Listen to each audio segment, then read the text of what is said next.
Do ngayon di na mamabago ang kilikili.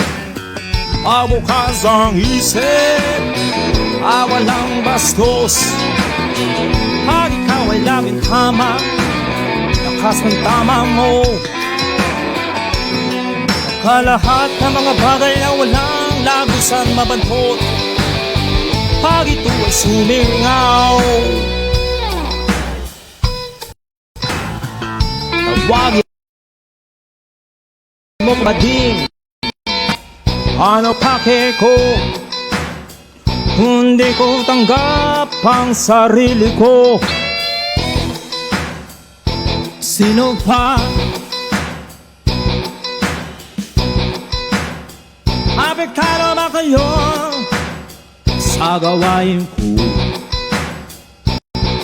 Hanggat wala akong sinasagdasa, wag mong harangin aking dinadaanan.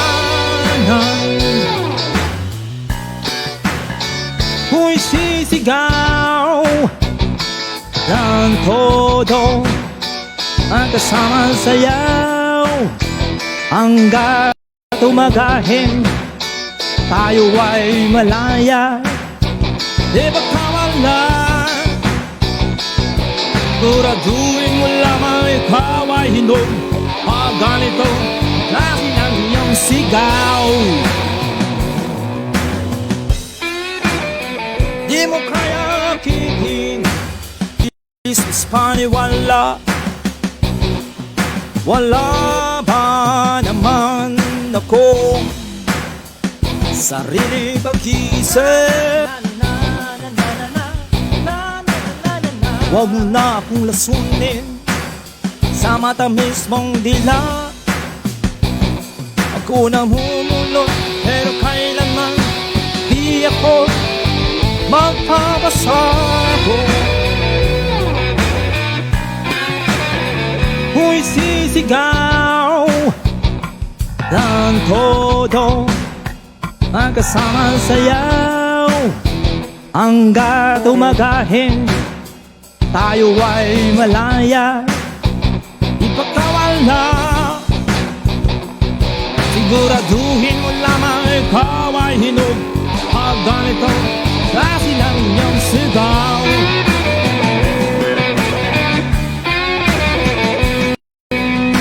Nagkalang panahon di ako nagsalita, dahil ang nagsalita ngayon na kaya ko nang gawin. Ang nakasalita niya kakabigay ko nakakagalapir. Okay, hello and welcome sa Russia TV mga kapatid. At meron tayong debate na magaganap ngayon. At kung napapansin nyo mga kapatid ay nagbago yung ating topic dahil ang gusto na nilang pag-usapan ngayon ay patungkol dito sa kay Pedro, na patutunayan ng ating affirmative na hindi nagkakamali sa pagtuturo si Pedro mga kapatid. So affirmative natin si Alvin Gitamundok ng Roman Catholic Church. Negative naman si Samuel Tahuda ng MCGU. So mga kapatid, ang ating setup ng debate, syempre standard rules yan, standard setup ng Russia TV, yung 10 minutes na presentation, 7 minutes sa pagtatanong, 10 minutes sa rebuttal, 7 minutes sa second cross, at meron tayong 5 minute na final conclusion. So ang ating rules naman, ayan, babasahin ko lang. Rule number 1 natin, ang lahat ng sagot ay kailangan sagutin ng 20 seconds maximum. Either ito ay close-ended or open-ended question. Kung titigil ang sumasagot ng at least 3 seconds, magsasabi na ang moderator ng next question. Rule number 2 natin, kung close-ended ang question or categorical, kailangan sumagot doon sa pagpipilian muna bago magpaliwanag ng hindi lalampas ng 20 segundo. Rule number 3, kung hindi niya sasagutin ang tanong, magkakaroon siya ng pagkakataong magpaliwanag ng 10 segundo at yan na yung pinakasagot niya sa tanong. Rule number 4, sagutin ang tanong na naaayon sa tanong. Rule number 5, sa first stand doon lang dapat magtanong sa inilatang ng katunggali, at kung tinatanggi niya ay automatic next question yan, at sa rebuttal doon na pwedeng itanong ang lahat. Rule number 6 natin, ang debater na makakatanggap ng 2 warning sa akin ay may disiplina yan. Rule number 7, bawat senaryo na objection, isang beses lamang maaaring magpaliwanag. isang objection lang at hindi susundan ng sunod-sunod na objection, at isang clarification lang din every question, at no objection during final conclusion. Rule number 8, hindi po pinapahintulutan ang mga ataking naglalarawan sa pisikal na itsura ng ating mga katunggali. Kasama na din doon yung pagmumura. Pero yung mga salitang hindi ka nag-aral, nagkakamali ka, or nagsisinungaling ka, po pwede pa yan sa akin mga kapatid. At out of topic din, syempre, ay hindi po pwede. At tayo yung magko-confirm yan mga kapatid. Rule number 9, no challenge question. Ito yung mga tanong na kung mabasa ko or paano kung mabasa ko. So hindi ko papayagang maitanong yan kahit pa sumang-ayon yung kabilang panig. Rule number 10, ito lamang ang iral na patakaran bilang pagsasaayos ng debating ito. So by the way mga kapatid, ako nga pala si Brother Rasha Vista mga kapatid, at ako yung magsisilbing host, moderator, timer, streamer ngayong gabi na ito. So sumasang-ayon ba ang ating affirmative sa lahat ng nabanggit? Yes, Badrash, agree 100%. Okay, at sumasang-ayon din ba ang ating negative? Yes, Mr. Moderator, sumasangayon ako. Okay, so before natin simulan ng ating debate, syempre gusto ko muna sila magbigay ng mga paunang salita, pagpapakilala mga kapatid, at syempre kung ano yung inaasahan nila sa kanilang katunggali. So unahin natin ang ating afirmatibo. Pakilala ka kapatid. Maraming salamat, Badrash. Muli, nandito na naman ako, si Brother Alvin Gitamundok, isang Bishop Delegated Apologist to represent the Roman Catholic Church. On our tonight's topic, sa gabing ito, ang ating patutunayan na si San Pedro Apostol, kung magturo siya ay infallible at hindi nagkakamali kung magtuturo siya. Ayon lang sa Biblia. So ang reference natin, any types of Bible, basta standard Bible, at hindi nila kailangan pa ibang libro o referensya. So si Brad Sam naman Tahuda, ang aking kaibigan na taga Mindanao, kababayan ko rin to, magkikita siguro kami nito next month, he will stand as negative. So I hope na si Brad Sam would be respectful, kay ako rin being respectful to him, para maganda ang palitan namin, walang personal attack, no, walang sigawan, basta kalma lang, tapos kung may objection to Brad Rash. So magandang gabi ulit, good evening sa lahat ng listeners at viewers, at sa mga kaibigan ko dyan, mga Katoliko, pati mga hindi Katoliko na nanonood sa amin ni Brad Sam. I hope marami tayong matutunan ngayon, mapupulot na aral. At kung makita nyo sino ang tama, doon kayo umanib. No? Umanib tayo sa tama at sa mabuti. Romans 12:9, ika nga ni Soriano. Brad Rash, balik ulit sa'yo. Okay, so that is Brother Alvin Gitamundok mga kapatid. Isa talaga sa legit na Catholic defender mga kapatid. At marami na ding debate ang nasalihan nito face to face or online mga kapatid. Brother Alvin Gitamundok ng Catholic. At syempre dito tayo sa ating tututol naman. Kapatid, pakilala ka. Okay, magandang gabi po sa ating lahat. Ako po si Samuel Tahuda ng MCGO. So sa gabi pong ito ay papatunayan po natin na si San Pedro po nung nung siya ay nabubuhay po bilang apostol, ay meron po siyang mga pagkakamaling nagawa, no? Ayan po ay ayon po sa Biblia. So akin pong titindigan na hindi po para i-degrade yung ating apostol, kundi papakita ko lang na hindi pa rin talaga sila perfect, no, doon sa kanilang kapanahonan. Meron silang pagkakamali pero literal ay kanilang kinokorek, at yan po ay nasusulat sa Biblia. Kaya yan po yung titindigan ko, may mali silang naaral noon. Okay, Samuel Tahuda mga kapatid, isa po siyang MCGO or Members Church of God Universal mga kapatid. At syempre meron ding debate si Sam face to face, nakita ko yon. At syempre dito sa online mga kapatid, nauna pa ito sa akin sa mga debate, sa mga online debate. At sila talaga yung parang naging founder noon ng mga online, no, sila Samuel. So very exciting itong mga nandito, mga speaker natin mga kapatid. So mga credible talaga ito na magde-defend.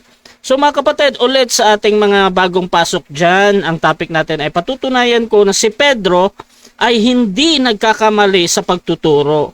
Brother Alvin Gitamundok ng Roman Catholic Church, 10 minutes, your time start now. Magandang gabi ulit sa ating lahat. Maraming salamat ulit sa ating butihing moderator at ating admin dito sa Russia TV, sa ating page na binigyan naman ulit tayo ng opportunity to share our Catholic faith, especially this topic today at tonight na patutunayan ko according to the Bible. So dito mga Biblia na ulit ang bubuklatin natin. Wala ditong comics, wala ditong ibang libro o pasugo. Sabi ni Badsam kanina, pasugo. So lahat puro Biblia. I will prove that Saint Peter, Apostle Saint Peter, cannot teach error or he is infallible. Kung sa Tagalog pa, siya hindi maaring magtuturo ng kamalian. Yung tinuturo ng aral, puro dalisay at tama at walang mali, ayon sa Biblia. So, for 10 minutes, dito babasahin natin at bubuklatin ang Biblia. Now, the word infallible na hindi magkamali sa pagtuturo actually is written in the King James Bible, no? Ng Protestante, I know si Badsam siguro is also paborito din niya ang King James Version kasi dati ang idol niya si Brad Eli Soriano ng dating daan. Ito talaga ang kanilang Biblia. So MCGU na ngayon si Badsam pero still he loves to use and study the King James Version, English at Tagalog Bible ng King James 1611 version. So sa Acts chapter 1 verse 3, napakaliwanag dito. The word infallible, hindi magkakamali, is a biblical term found in the English King James Version, 1611 Bible, at lahat ng King James ngayon. In Acts chapter 1 verse 3, Gawa 1:3, si Saint Luke ang sumulat nito, no? Si Evangelista Lucas, to whom also he showed himself, ibig sabihin si Kristo alive, after his passion, by many infallible proofs, being seen of them 40 days, and speaking of the things pertaining to the kingdom of God. Ayan, so may salita, English word, infallible. This came from the Latin words, infalliere. So meaning in, cannot, not. So none. Tapos fallible, cannot fail. Hindi pwede mabigo sa pagturo ng tama. So, makapagturo ng mali, hindi pwede. Yun ang meaning ng Latin infalliere from this English word infallible in Acts 1:13, 1:3. Now, it is also written in the Latin Bible, pero King James din natin ang babasahin natin, English and Tagalog. I have also heard the Tagalog, babasahin ko later. Sa Lucas 22:31-32. So by the way, let us be specific. Gusto ko rin i-take note ni Badsam na kaibigan ko dito na specific lang sa pagtuturo kasi ang infallibility of the Pope ni St. Peter, specifically San Pedro dito tayo, hindi yung ibang papa, ay uko lang sa turo, no? In teaching doctrine, aral, faith, sa pananampalataya at sa moralidad and morals. So hindi ko dito patutunayan na si Pedro ay perfect sa kanyang ugali, sa kanyang, na ibig sabihin hindi na siya magkakasala, is impeccable. Hindi po yan ang meaning ng infallible, ang impeccability na hindi na magkakasala o hindi na magkakamali. Pwede pa rin si Pedro magkakamali sa siyensya, sa kanyang kuro-kuro, sa personal niya na mga opinion. Pero kung aral na ituro niya, pasulat sa Biblia, and he will preach it, ituturo niya by word of mouth, by tradition, apostolic tradition, then he cannot fail, infalliere, infallible. Acts 1:3 and Luke 22:31-32. Kasi this is the promise of Christ to Saint Peter, to Blessed Peter, Lucas 22:31-32. And the Lord said, Simon, Simon, behold, Satan hath desired to have you, that he may sift you as wheat. So ito si Satanas talaga ang mag-uudyo kay Pedro para makapagturo ng kamalian, no? Kahit na pagkagagawa ng kasalanan. Pero anong sabi ni Kristo? Verse 32, Luke 22, but I have prayed for thee. Ibig sabihin kay Simon, si Kristo mismo ang nanalangin para sa kanya. That thy faith, yun nga, faith, fail not.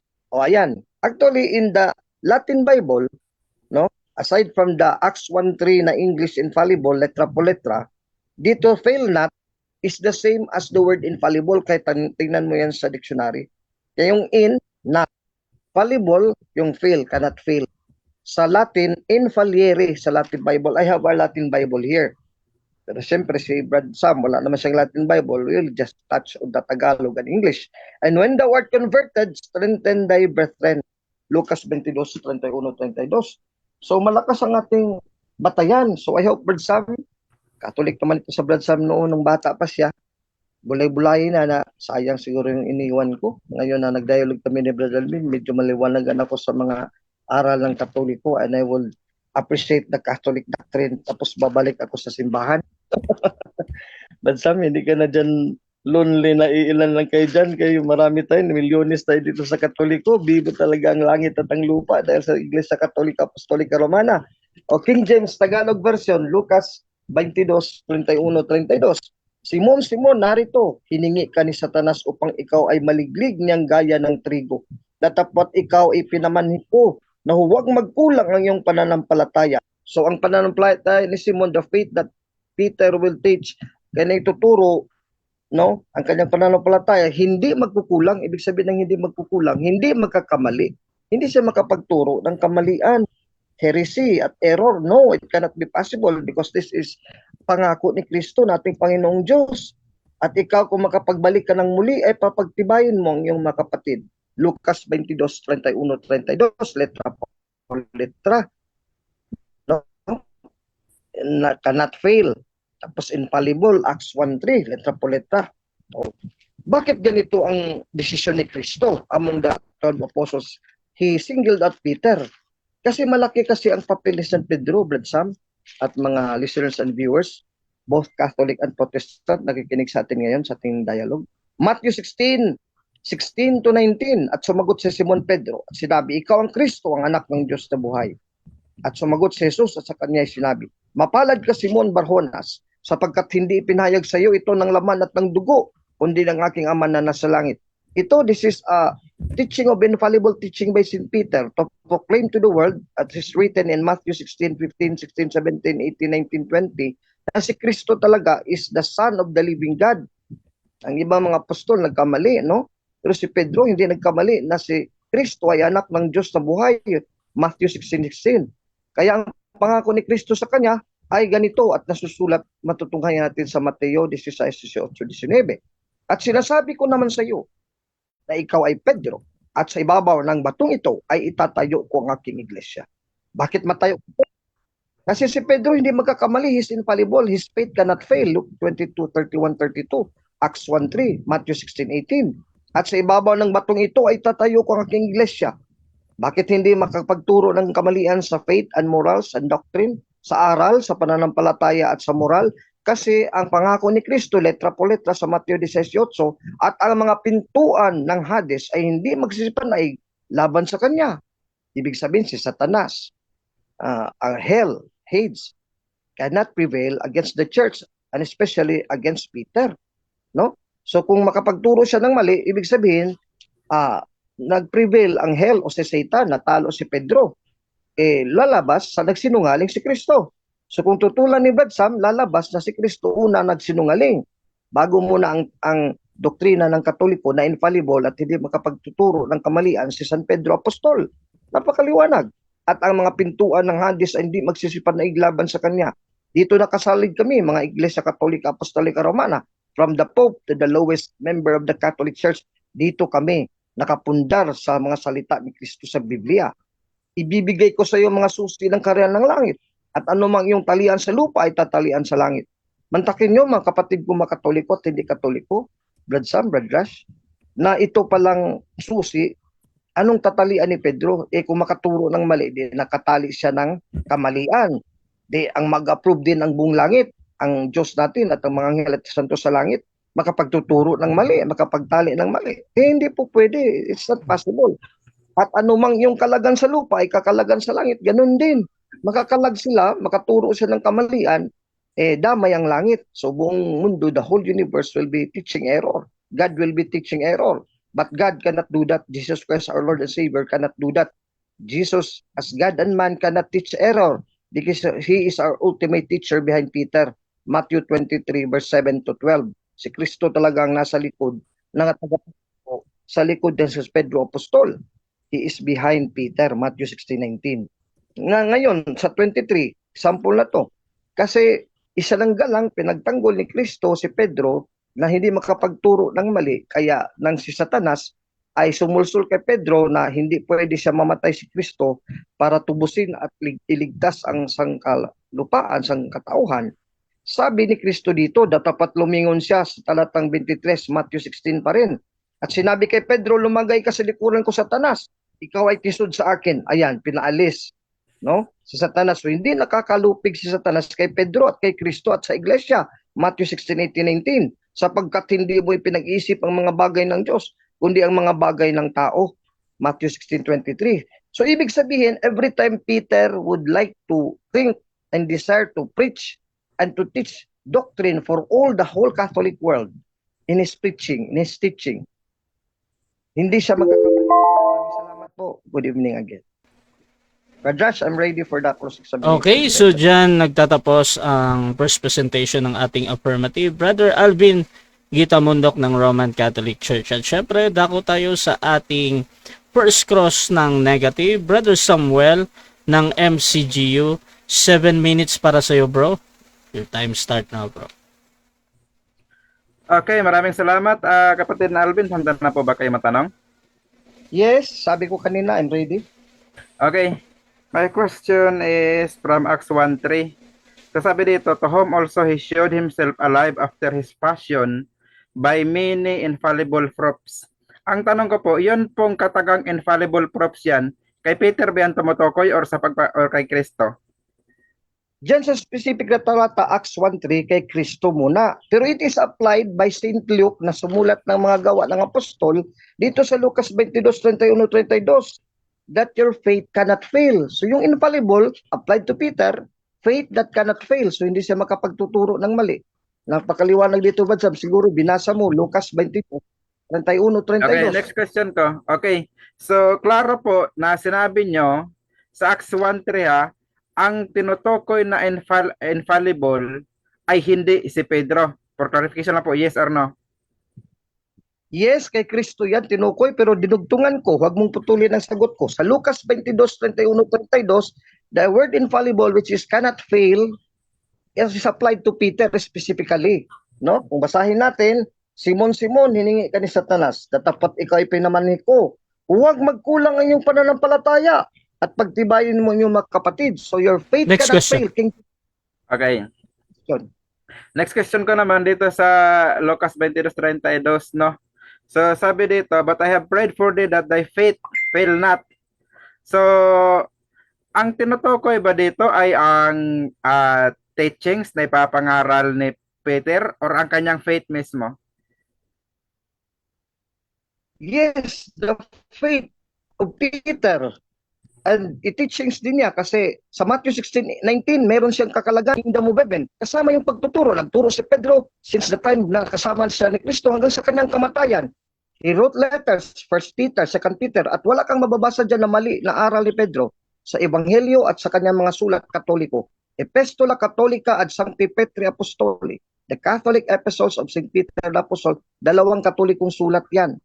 No? According to the Okay, for clarification lang sa mga audience ulit, no? So ito ay isang categorical, no? So yun bang sinabing feel not, no, diyan sa 22:32 ng ng Lucas, does it refer to his teachings or to his faith? Mamili lang po kayo. both his faith, both, but some, hindi pwedeng pagkalabanin natin ang faith ni Pedro at sa kanyang pagturo. Saan mababasa? 1 Peter chapter 1 verse 1 to 3, 2 Peter chapter 2 at chapter 1 verse 1 to 3. Ang faith natin na magkaisa tayo, sabi ni Pedro, sa buong mundo, 2 Pedro 1:1-2, 1 Pedro 1:9. The result of our faith is our salvation.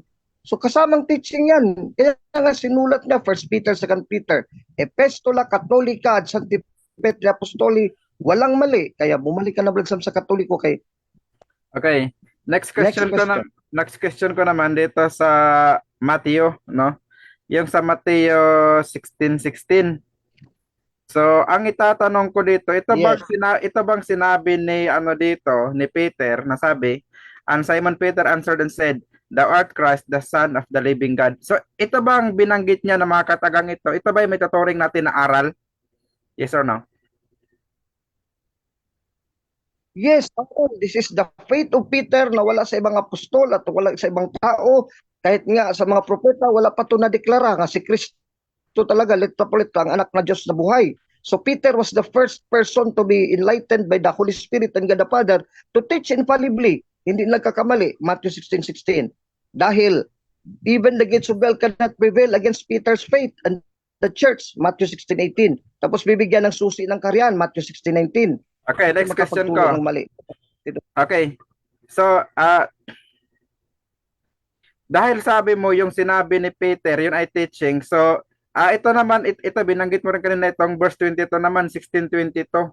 So, do you agree na itong sinabi ni Peter na then Peter took him and began to rebuke him saying, "Be it far from thee, Lord, this shall not be unto thee." So, ito bang sinabi ni Pedro dito ay aralin ba to? Ayon sa pagkasabi mo kanina sa verse 16 na yung binanggit niya ay aral. So, itong 22 ay aralin. Yes, aral yan sinusunod sa Satanas. Yes. Aral din yan, pero galing sa sulsul ni Satanas, pero sinaway ni Kristo kay kunorek na si Peter. So every time Peter will teach, error, sawayin ni Kristo. Kaya ngayon, hindi na nagtuturo ng mali si Peter through the Pope as an office of the papacy.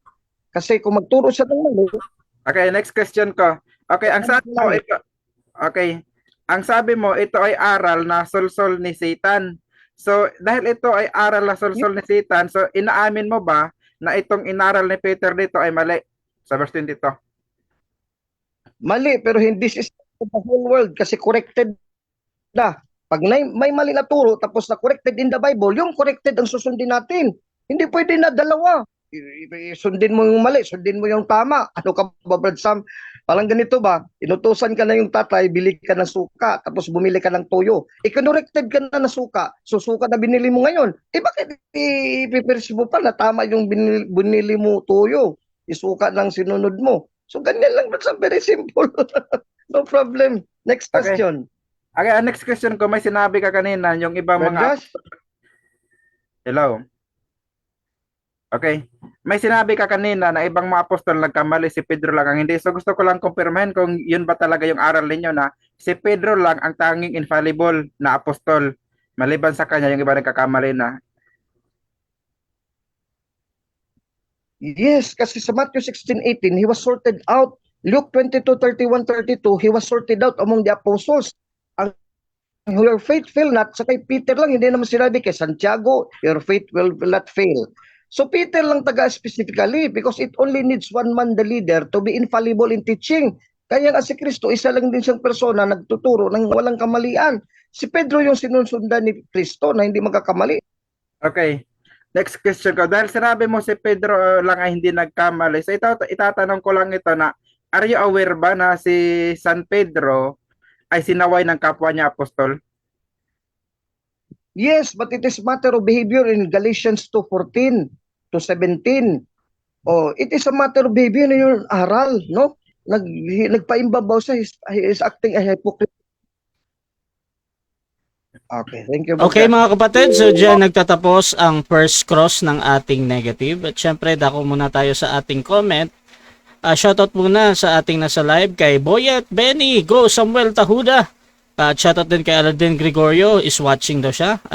Aladin Gregorio, isa po siyang Baptist. Shoutout sa iyo bro. MCGU means Members Church of God Universal. Shoutout din kay Pastor Valeriano Polanco.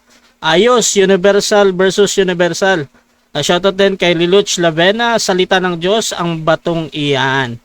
At sabi ni Pastor Bal, mahusay sinabi ni Bro Alvin na walang kamalian si First Pope Peter at dapat sundan ang turo ni Peter sa kaligtasan. Shoutout din kay Leluch na itayo ako ni Kristo sa pamamagitan ng salita ng Diyos. Sabi naman ni May Mahal, walang salitang nakalagay pag sinabing itatayong iglesia, ibig sabihin simbahan. At Zai Sap Martinez, wow, Korean na si Tito Alvin. Shoutout din kay Janice Ordono, nagkamali pala. Shoutout din kay naka-Hebrew, ayan, pagkakaisa.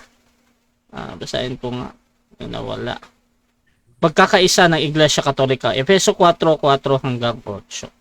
So mga kapatid, tuloy-tuloy lang tayo at dito tayo sa ating negative first stand. Brother Samuel Tahuda ng MCGU. Your time start now, bro. Okay, maraming salamat po, no. So, sa gabi pong ito, patutunayan ko po, no, kasi si Pedro yung topic namin, na meron po siyang naipangaral na mali noong una. So, actually nga po, yan ay namin na mismo ng ating kausap, no. Maraming bisis niya sinabi na nagkamali si Pedro, di po ba? So, doon pa lang, alam na. Kasi inaamin niya na mismo eh. Pero, siyempre, ito, ipapaliwanag pa rin natin kung bakit tinitindigan natin, no, na meron ngang mali na netoro si Pedro nung una, pero later ang kanya ding itinawid. So, dito naman sa talatang ginamit niya, no, yung salitang infallible, dito sa Acts 1:3, ganito ang nakasulat. To whom also he showed himself alive after his passion by many infallible proofs. So, ito pong salitang infallible dito, ay hindi po ito tumutukoy kay Peter. Kundi tumutukoy po ito doon sa mga ebidensya na kung saan si Kristo ay nabuhay na muli nagpakita sa kanila. So yung pagiging infallible, tumutukoy sa proofs or evidence ng kanyang pagpapakita na nabuhay siya after niyang may pako sa cross at malibing. Hindi po tumutukoy kay Peter yan ha, yan po yung maliwanag sa Acts 1:3. So, dyan pa lamang po, kikita natin na talagang tagilid, no, yung tinitindigan ng ating kaharap po ngayon. So sa Biblia po, pagka po sinabing hindi na nagkakamali, no? Infallible. Ano po ba ang kahulugan nun? So dito po sa Santiago 3:2, ganito ang ating mababasa. Sabi dito, for in many things we offend all. If any man offend not in word, the same is a perfect man, unable also to bridle the whole body. So sa Tagalog, ganito ang sinasabi. Sapagkat sa maraming mga bagay, tayong lahat ay nanatitisod. Kung ang sino man ay hindi natitisod sa salita, ay isang taong sakdal ang gayon. May kaya rin namang makapigil ng buong katawan. So, yung tao pala na perfect, siyempre, yan yung taong hindi nakakamali. Kaya nga tinawag na perfect, di ba? So, yung perfect na tao, hindi natitisod, no, sa kanyang salita. Ngayon si Pedro, may mga pagkakamali ba sa kanyang salita? Huwag kayong kukurap ha. Papakita ko sa inyo. So una nating basahin, no, yung naibigay na niya kanina, yung sa Mateo 16:22. Ang sabi dito, at isinama siya ni Pedro at nagpasimulang siya pinagwikaan na nagsasabi, Panginoon, malayo ito sa iyo, kailanman ay hindi mangyari ito sa iyo. Ano ang sagot ni Kristo? Datapat lumingon siya at sinabi kay Pedro, lumagay ka sa likuran ko, Satanas. Ikaw ay tisod sa akin sapagkat hindi mo pinag-iisip ang mga bagay ng Diyos, kundi ang mga bagay ng tao. So dito, merong sinabi si Pedro, no, na inamin na mismo ni Alvin kanina, siya na mismo may sabi, na sulsul daw ni Satanas, kaya mali daw ito, kaya ikinorek ni Kristo. O siya na mismo nagpapatunay sa paksang aking tinitindigan. Diba? Dahil talaga palang merong pagkakamali si Pedro, no? Ang paksa kasi namin, patutunayan niya hindi nagkakamali si Pedro. Tapos sabi niya nagkamali si Pedro, kaya kinorek siya ni Kristo. Di, maliwanag na. Ngayon, ano pa yung mga ibang pagkakamali ni Pedro? Sa aral ha? Kasi itong mga sinulat dito, ito yung mga aral. Kaya nga nasulat ito, diba? Dahil ito yung aral para sa atin, no? Na mga naabutan, no, ng mga kasulatan na ito. So dito sa isang talata sa John 21, no? John 21, sumula sa 21 hanggang 23, meron ding pagkakamali si dito, si Pedro. Sa aral din ha. Sabi dito, pagkakita nga ni Pedro sa kanya ay nagsabi kay Jesus, Panginoon, at ano ang gagawin ng taong ito? Sinabi sa kanya ni Jesus, kung ibig kong siya'y manatili hanggang sa ako'y pumarito, ay ano nga sa iyo? Sumunod ka sa akin. 23. Kumalat nga ang sabing ito sa gitna ng mga kapatid na ang alagad na yaon ay hindi mamamatay. Gayon may hindi sinabi ni Jesus sa kanya na hindi siya mamamatay. So si Pedro nagtanong paglingon niya, di ba? Kasi lumakad sila palayo doon sa kumbaga mga kasamahan nila. So habang naglalakad sila, tinanong ni Pedro si Kristo, no? Kasi paglingon niya sa likuran, sumusunod pala si Juan. So ang sabi niya, ano naman ang sa kanya? Ano mangyari sa kanya? Sabi ni Kristo, kung ibig kong siya manatili hanggang dito, ano nga sa iyo? Pagdating sa 23, kumalat nga ang sabing ito sa gitna ng mga kapatid na ang alagad na yaon ay hindi mamamatay. Sino ang nagpakalat na yun ang alagad na yun ay hindi mamamatay? Sino ba ang sinabihan ni Kristo? Sino ba ang kausap ni Kristo sa verse 22? Di ba si Pedro? E di si Pedro din ang nagpakalat sa gitna ng mga kapatid. Dahil dalawa lang naman sila na nakarinig ng mga bagay na yaon. Di ba? Si Juan lang at saka si Pedro. Di ba? Nakarinig si Juan kasi sumusunod siya kina Pedro at Jesus habang naglalakad sila. So silang dalawa lang, hindi naman si Juan ang nagpakalat nun. Dahil ito nga sa verse 23, kinireksyonan na naman si Pedro. Bakit kinireksyonan? Kasi nga may mali. Ito sabi gayon may hindi sinabi ni Jesus sa kanya na hindi siya mamamatay. E di may maling na pangaral si Pedro sa mga kapatid. 'Di ba? Pero yun ay ikinorek ni Juan, 'di ba? Ikinorek siya. Pagka sinabi ikinorek, meron siyang pagkakamali. Sana pa, meron pa ba tayong ibang mga record ng mga pagkakamali ni Pedro? So dito naman sa Gawa 10, no? Ganito naman ang ating mababasa. So sabi dito, 10 hanggang 15 ito, basahin natin. At siya ay nagutom at nagnais kumain, datapat samantalang nangakahanda sila, ay nawalan siya ng diwa. At nakita niyang bukas ang langit at may isang sisidlang bumababa, gaya ng isang malapad na kumot na nakabitin sa 4 na panulok na bumababa sa lupa. Na dooy naroroon ang lahat ng uri ng mga hayop na may 4 na paa at ang mga magsisigapang sa lupa at ang mga ibon sa langit. At dumating sa kanyang isang tinig, magtindig ka, Pedro, magpatay ka at kumain. Ito talagang si Pedro ito, di ba? 14. Datapat sinabi ni Pedro, hindi maaari, Panginoon, sapagkat kailan may hindi ako kumain ng anumang bagay na marami at karumal-dumal. 15. At muling dumating sa kanya ang tinig si kalawa, ang nilinis ng Diyos ay huwag mong ipagpalagay ng marami. At ito'y nangyari may katlo at pagdakay binatak sa langit ang sisidlan. So dito, si Pedro, no, inutosan, magpatay ka, kumain. Ano sabi ni Pedro? Ayoko, marumi yan. 'Di ba? So hindi siya kumain noon. Sabi niya, kailanman hindi daw pumasok sa kanya yung hindi siya kumain, no?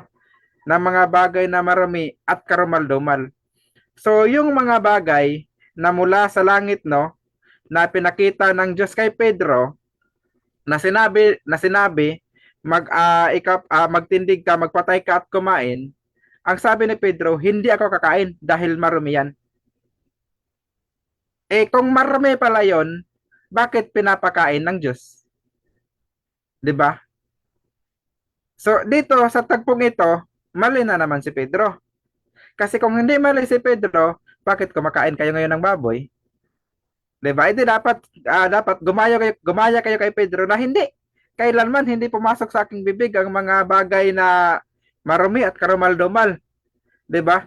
Pero sa katunayan kumakain kayo ng mga pagkain pinagbabawal nung una, nagpapatunay lamang yun na kayo mismo naniniwala na nagkamali si Pedro dito sa aral na ito. 'Di ba? So yan, pagkakamali ni Pedro yan. So ano pa yung mga patunay natin na nagkamali si Pedro? Sa aral Aral, no? Kasi ito naman mga binabasa natin, aral naman talaga to. Pagka nasulat sa Biblia, aral po yan. Dito. So dito naman sa Galatia 2:14, ganito ang ating magbasa. Okay. So sabi dito, sabi ni Pablo, ngunit ang aking makita na hindi sila nagsisilakad ng matuwid ayon sa katotohanan ng Ebanghelyo, sinabi ko kay Kefas sa harapan nilang lahat, kung ikaw na Hudiyo ay namuhay gaya ng mga Hintil at di gaya ng mga Hudiyo, bakit mo pinipilit ang mga Hintil na mamuhay na gaya ng mga Hudiyo? So dito, si Pedro ay hayagang sinaway ni Pablo sa harap ng maraming tao. Sa anong kadahilanan? Wala bang kinalaman sa aral yon? Basahin ko ulit sundan niya ako para makita ninyo. No? 14, Galatia 2:14. Ngunit ng aking makita na hindi sila nagsisilakad ng matuwid ayon sa katotohanan ng Ebanghelyo. So ano daw yung bagay na hindi nasusunod or hindi nilalakaran, no, ng tama ni Pedro? Wala bang kinalaman sa aral yon? No, ang sabi, ng aking makita na hindi sila nagsisilakad ng matuwid ayon sa katotohanan ng Ebanghelyo. So ibig sabihin, yun palang sinusuway ni Pedro, no, sa panahong ito na nakita siya ni San Pablo, ito'y patungkol sa katotohanan ng Ebanghelyo. At pagka sinabing Ebanghelyo, aral po yan, no? Aral po yan. Mateo 24:14. Ito ang sabi, at ipangangaral ang Ebanghelyong ito ng kaharian sang buong sanglibutan. Ano daw yung gagawin sa Ebanghelyo? Ipangangaral ang Ebanghelyong ito, Mateo 24:14. Kaya aral ang sinuway ang nagkamalian ni Pedro sa Galacia 2:14. Okay, Salamat. so dyan nagtatapos ang unang presentasyon ng ating negative. Brother Samuel Tahuda ng MCGO. At syempre, dako tayo sa 7 minutes na pagtatanong ni Brother Alvin Gitamundok ng Roman Catholic Church. Your time start now, bro. Okay, unang tanong ko, Brad Sam, yung King James Version na nandyan sa iyo, sa iyong kamay, binasa mo ang Acts 1:3, binasa ko rin kanina sa first stand ko, as a premise. So, angkin mo na yung word infallible, infallibility, is aral talaga sa Biblia. Yan lang muna. Is it a teaching, a doctrine? Ngang turo yan talaga sa Biblia, yung infallibility? Based on Acts 1:3, King James Version? Yes or no? Categorical. Yes po, meron pong aral, no, na infallibility, hindi kay Pedro, kundi doon sa mga pruweba na nagpapatunay na si Kristo ay nabuhay na magmuli. Tandaan mo, ang paksa natin, si Pedro nagkakamali ba? So yung infallible dyan, hindi tumutukoy kay Pedro yan. So next question po. Next question. So, as a premise, inamin mo, mayroong doctrine of infallibility pero ukulay kay Kristo at hindi kay Pedro. Ang sunod ko ng tanong, ibig mo bang sabihin, nang wala na si Kristo dito sa lupa, iniwan na kay Pedro at sa mga apostolang simbahan o iglesia, lahat sila magtuturo na ng kamalian? Yes or no? Categorical. Laruhin natin. No po, no. Hindi po silang lahat magtuturo ng kamalian. Pero ang tinitindigan ko po na merong naiturong mali, no? Merong naiturong mali. Yan po yung tinitindigan ko na may mali siyang naituro sa kanyang aral. Kaya nga siya sinaway. Pero ang ituturo talaga nila dapat yung tama. Pero may pagkakataon kasi na hindi pa sila dumating doon sa tamang pagkaunawa. Yung Luke 22:31-32, the English word infallible, as a premise mo na moderator, is equivalent or synonymous to the English word cannot fail. Hindi, ibig sabihin, hindi magkukulang. Yung salitang hindi magkukulang, applied ba yun kay Peter o hindi? Yes or no? Sagot. Based on Luke 22:31-32. Is it applied to Peter? Hindi magkukulang kanyang pananampalataya? Yes or no? Sagot. Yes po, no. Yun po ay tumutukoy naman, no, dalangin ni Kristo sa kanyang pananampalataya, no. Hindi po yun tumutukoy sa mga aral na ipapangalar ni Peter, no. Dahil yan pong sinabi diyan, you know, his faith will not, tumutukoy sa kanyang faith, hindi po sa kanyang teaching. So magkaiba po yun. So dapat alamin po natin, aralin po natin by context, by sentence. Time na. Susundan ko yung sinabi mo yan, yung sagot mo ngayon sa premise. Sabi mo, yung faith ni Peter na hindi magkukulang, hindi magkakamali, Luke 22:31-32, ay hindi teaching. Saan yung prinsipyo mo dyan na sinabi mo ngayon sa amin dito? Maraming nakikinig dito, mga saksi. Sinabi mo yan sa bibig mo, bago lang. No, nga ang teaching hindi yung faith ni Peter, ang faith ni Peter hindi yung teaching ni Peter. Saan yun sa Biblia? May talata ka, chapter and verse, letra po letra, saan yun? O kuro-kuro mo lang? Nakasulat na po sa mismong talata po, no, Lucas 22:32. So babasahin ko po para talaga maliwanag sa inyo. So sabi po dito, alin po ba ang mag-feel not, no, ang hindi mag-feel not? So sabi dito, Englishin natin ha, but I have prayed for thee that thy faith fail not. Hindi po sinabi ni Kristo na your teachings will fail not. Magkaiba po yun. So dapat na nawapan pa natin yung pinabasa. Badsam, next question na. So, meron ka bang nabasa dito na hindi teaching? Meron bang teaching dito? Kasi sabi mo, faith lang, tapos hindi teaching. Yun ang tinatanong ko sa iyo, anong talata? Sabi mo, Lucas 22:32. Wala akong nabasa dito na hindi teaching. Badsam, so ang tanong ko sa iyo, ipipilit mo ba ang kasinungalingan mo yan? Na wala namang sinabi ni Kristo na yung faith ni Peter, hindi yung teaching. Yung teaching ni Peter, hindi yun yung faith niya. Magkaiba yun. Dinagdagan mo dito sa letra po letra na hindi teaching. Ipagpatuloy mo pa rin yung pagdagdagdag mo. Yes or no? No po, mali po yung mga pinagsasabi niyo po, no? Dahil ang tinutukoy po dyan ay pinapanalangin ni Kristo, no? Na yun pong kanyang faith. Bakit po ipinapanalangin na hindi magkulang? Kasi nga mayroong kulang, kaya nga ipinapanalangin. At hindi po yan patungkol sa kanyang aral na papangaral, kundi patungkol po sa faith. So yung faith po ay part lamang po yan ng aral, hindi po yan kabuuan ng aral. Okay, maraming salamat sa sagot mo. So, ang faith pala, para sa iyo, part ng aral. So, it is also have teaching. Tapos yung teaching, meron ding faith. So, ngayon, ang tanong ko sa iyo, kanina sabi mo, faith lang, tapos wala talagang aral. O ngayon, sabi mo, nag-concede ka, meron ding part aral. So, alin ba talaga, Brad Sam? Kasi meron tayong prinsipyo dito sa philosophy, all or none law. Hindi mo pwedeng the part is not considered the part of the whole. Ngayon, inamin mo na, meron din palang teaching. So, alin ngayon ang tama? Kanina na, wala talagang teaching. You truly deny it. Overall, holy. Tapos, ano lang, faith lang. O ngayon, sinabi mo, nag-concede ka, meron din teaching. Saan yun sa dalawa? Kasi contradictory yun. Sagot. Walang mali sa sinabi ko, hindi mo lang naintindihan. Sabi ko kanina, ang ipinalangin ni Kristo, no, na yung faith ni Pedro hindi mag-fail. Wala siyang sinabi na yung teachings mo na ipapangaral mo, hindi yun mag-fail, no? So maliwanag po yun, hindi teachings ang tinutukoy na fail not, kundi patungkol sa kanyang faith. Teka muna, moderator. May objection ako kasi yung objection ko, moderator, ang tanong ko kasi is categorically na way, pinapili ko siya ng dalawa.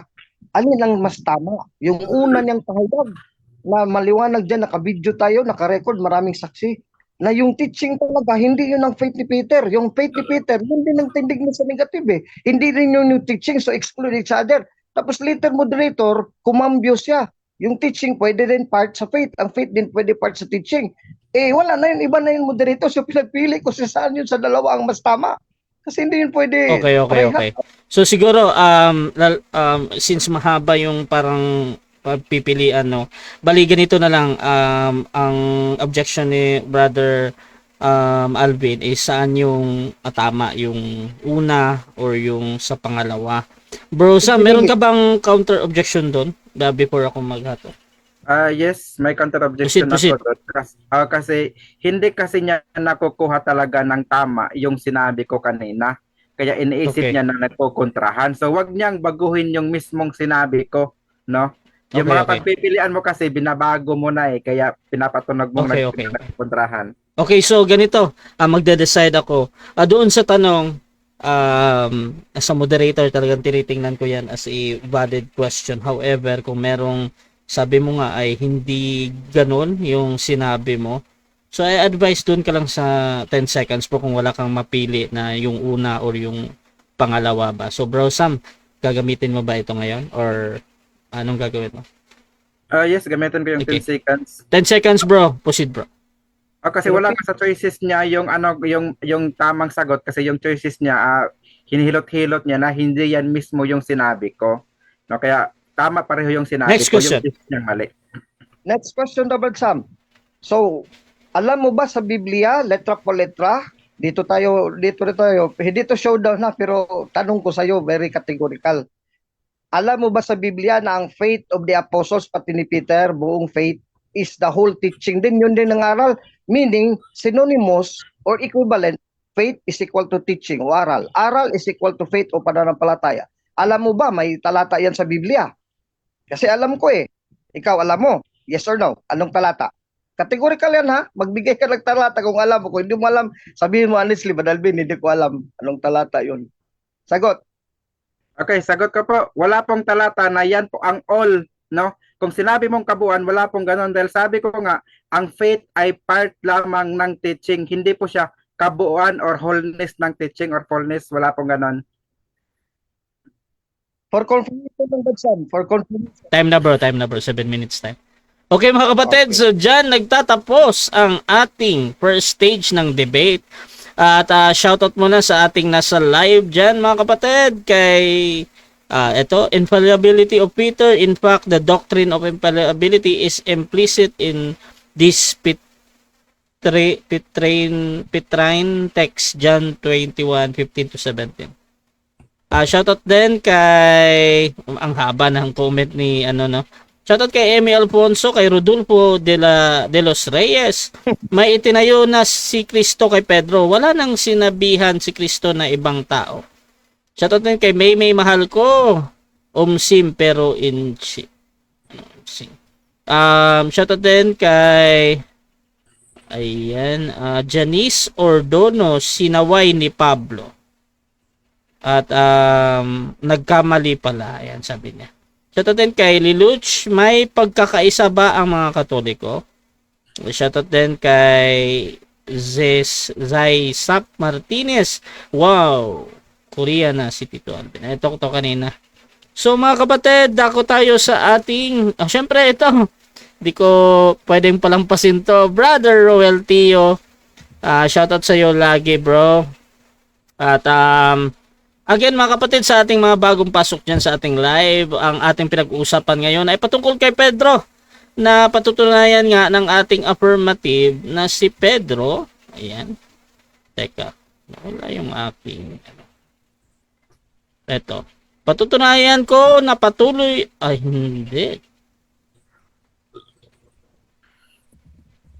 wala yung natin.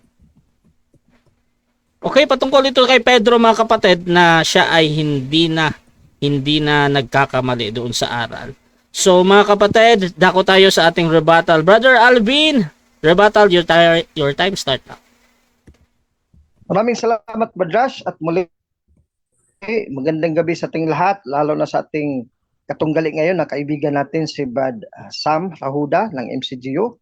Tapos ngayon, this is my second affirmative stand, no? So sa rebuttal portion na.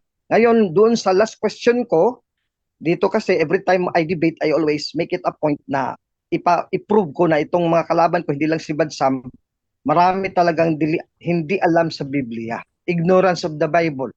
So dyan pa lang, that is my knockout punch, no, my clincher every time I debate. Patunayan ko na ang kalaban mo, pag walang alam sa Biblia, merong portion na hindi niya alam, talo na agad yan. Ganyan lang debate eh. I'm also teaching debate. Maraming matutunan dito mga Katoliko. So, you have to prove your opponent that is ignorant of even part of the scriptures and you win the debate. That is a fundamental winning debates. Now, ngayon dito, sa tanong ko, that is my knockout punch. Alam mo ba, Brad Sam, na ang faith dyan sa Biblia, when it comes to faith, the Christian faith, is equivalent to teaching. Tapos yung teaching, equivalent to faith. Wala siyang talata. Kasi kung may alam siya, ibibigay ng talata. Hindi pala niya alam. So, dyan palang Badsam, talo ka na. No? Hindi ka na makabangon dyan. Tapos, nagtaka ako, I wonder why nakalimutan yung aral at turo ni Mr. Soriano na maestro mo dati. Paborito nyo to or you are just playing ignorant. If you play ignorant, na parang nagguryo-guryo ka, parang hindi mo alam, pero alam mo talagang talata, ibig sabihin talaga, ayaw mong paninindigan ang salita ng Diyos sa Biblia. Hindi tulad sa Iglesia Katolika, I am the representative as chief apologist. Paninindigan talaga namin yan. Kaya I am representing the Catholic Church. Kahit na yung mga Katolikong bobo sa Biblia, dito rin nakasandal sa akin at sa buong simbahan, sa turo namin. Saan mababasa? Paboritong talata ni Soriano na ngayon, bigla na lang, hindi mo alam. Colossus 2:7, na nag-uugat at nangatapayo sa kanya, kay Kristo, at matibay sa inyong pananampalataya, gaya ng pagkaturo sa inyo. So yung pananampalataya, pagtuturo yun, teaching din yun. Yung pagtuturo, yun din na yung faith. Almost synonymous lang yun. Ibang word, pero the import is the same. The teachings, walang faith na walang teachings. The faith itself is the teachings. The teachings itself of the church is the faith. Colossus 2:7, tutulan mo yan. Palang sinuntok mo si Mr. Soriano dito at ang MCGI. Napakaliwanag na sumasagana sa pagpapasalamat. So ngayon, sa English version, basahin natin. Kasi Tagalog yan eh. Dito Badsam, ayan, na-remind ka tuloy. Baka maiyak to si Badsam maalala niya si Mr. Soriano. Namatay na ba si Mr. Soriano? Rooted and built up in Him, in Christ, and established in the faith. Oh, faith. Ano yung faith? As ye have been taught. So yung pananampalataya ng mga Kristiyano, itinuro. As ye have been taught. Anong have been taught? The faith. Abounding therein with thanksgiving. Colossians 2:7. Tapos hindi alam ni Badsam, nagkukunwali lang hindi alam, pero alam niya kasi pag bibigay ng talata, talo na siya. Kasi kanina, he wanted to whitewash his argument. Kasi una, nagpahayag siya, nandyan sa video, nandyan nga sa first negative stand niya, Brother Alvin, ang faith, hindi yan ang faith ni Peter, hindi yan ang teaching. Ginawa niyang exclusive. Pag faith daw, hindi na teaching. Iba talaga yung teaching, para lang siya makalusot sa doktrina ba? Sa aking affirmative stand. So, ang teaching din daw ni Peter, iba din daw sa faith. Yan din talaga ang pinatindigan niya. Tapos later, nag-concede sa katanungan. Medyo naipit ko. So, sabi niya, meron ding part, Brother Alvin, of the faith na ituro. So, teaching. Meron ding part of the teaching na faith din. O di, contradiction na yan. Is either exclusive or it is part or it is full. Napakaliwanag ang mga matilino dito na nakikinig. Tama si Brother Alvin.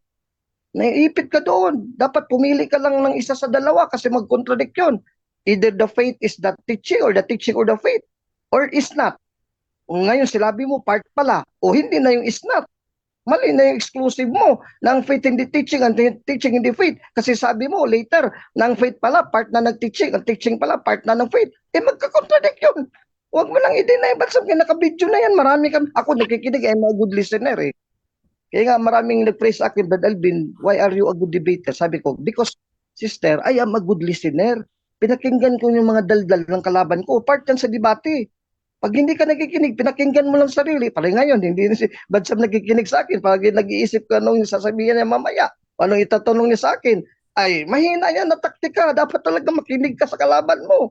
Kasi if you not listen to your opponent, surely you will lose the debate. Ayan, laglag si Badsam. Ngayon, ang faith ba, turo ba ni Pedro? Yes, 2 Pedro 1:1. Ito rin siguro, this is my second verse, na alam ko, siguro aware din siya, pero ayaw din niya ibigay, kasi naghingi ako ng talata. If you cannot give the verse, meaning, ignorant ka of the Bible, so talo ka na. Biblia tayo. Ang debate sa Biblia, tapos meron palang parte ng Biblia, hindi mo alam. Sa akin, sa lahat ng tanong ni Badsam, talata.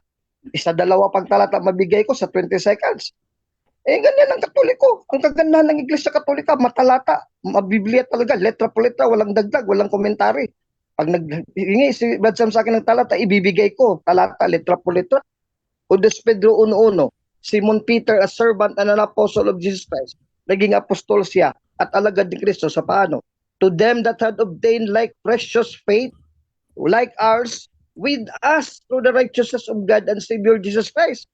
Kaya yung Matthew 16:16 sa sinabi niya sa buong mundo, you are Christ, the Son of the living God, ikaw si Kristo, ang Messiah, ang anak sa buhay na Diyos, Matthew 16:16, aral yun ni Pedro. Faith din niya yun. Faith yun at aral. It is both faith and aral. Hindi yun contradict. Ipinakontradict na ako kanina la. Pag faith, hindi aral. Pag aral, hindi faith. Talata niya, hiningan ko, Lucas 22:32. Ang faith lang daw, hindi daw aral. In-exclude niya. Tapos later na ipit, sa talata pa rin sa Lucas 22:31-32, part na ang faith ng aral. Ang aral, part na ng faith. Di contradictory na. Yan Badsam, you have to realize your failure. You miserably fail in this debate. I'm sorry to tell you. So, precious faith like ours, ang faith niya na si Kristo, Diyos at tagapagligtas, ito ang righteousness of faith, justification by faith, to believing in Jesus Christ as Savior and God. Letra po letra, 2 Pedro 1:1. Ang faith nila ng Kristiyano mula kay Pedro na tinuro na sa kanyang sulat, Epistola Catholica ad Sancti Petri Apostoli 2 times, 1 Peter and 2 Peter. Catholic Epistle of St. Peter the Apostle. Ang faith ni Peter is this teaching that Christ is God. So ang meaning ng Son of God, Messiah, Christ, Matthew 16:16, that means that Jesus is truly God and truly man and truly Savior and Redeemer. 2 Peter 1:1-2. Di klaro na napatunayan ko based on Colossians 2:6-7 ng teaching is faith. Faith is teaching. So hindi ka you cannot evade that issue, Badsam. Diyan ka malaglag. Now ngayon, itong mga talata na, let's just little of these verses na tinakol niya. Number 1 daw, Matthew 16:22-23. Iyon nga ang sasabi ko sa kanina, na every time Peter will teach wrong teaching, hindi yun ma-retain sa Catholic Church. Mayroon ba kaming aral na hindi namatay si Kristo? Kasi si Pedro inisip niya, ayaw nang mamatay si Kristo. Lord, it cannot happen that you will die. Meron nga kaming God died teaching, God died literal. So yung teaching ni Kristo, Matthew 16:23, yun ang tinitch na ni Peter after the resurrection. Yun na rin ang teaching ng Catholic Church. Yung mali, hindi na tinuturo ni Pedro. Yan lang ba yung ituturo for whole the Catholic world as infallible teacher after Christ in Luke 22:31-32. He's infallible. Acts 1:3, because of the keys of the kingdom of heaven, and Matthew 16:18-19. Yun ang ma-retain. Ganun din sa Acts chapter 10, Acts chapter 11. Yung kuro-kuro ni Pedro, kasi Hudyo siya at first, no? Kaya inisip na, no Lord, I will not eat. Pero Diyos yung sabi sa kanya, Peter, do not call anything unclean, which the Lord has already cleansed. So nilinis ng Panginoon. Yun bang tinuro ni Pedro na linis na? Yes! Na-realize niya magaling siya, pero hindi niya tinuro yan for his life. Kahit nga buhay nga si Pedro, magkamit tayo bansa ni Pedro, tatanungin natin si Peter, turo mo ba nga? Tulad ng Sabadista, bawal kumain ng baboy kasi marumi pa rin. Sasabihin ni Pedro, nagkamali ako noon, Sabadista din ako doon dati. Pero ngayon, Katoliko na kasi ang tinuro-turo ko talaga, Brother Ben, Badsam, malinis na kasi nilinis ng Diyos. Acts chapter 10, Acts chapter 11, Romans 14:14, 17, 20, etc. Maraming talata ng Biblia, considerable na mga sulat. So Badsam, laglag ka. Galatians 2:14-17, that is not about faith. Kasi behavior nga eh. Hindi namin sinabi na impeccable si Peter, hindi magkasala kasi natakot siya sa mga Hudyo.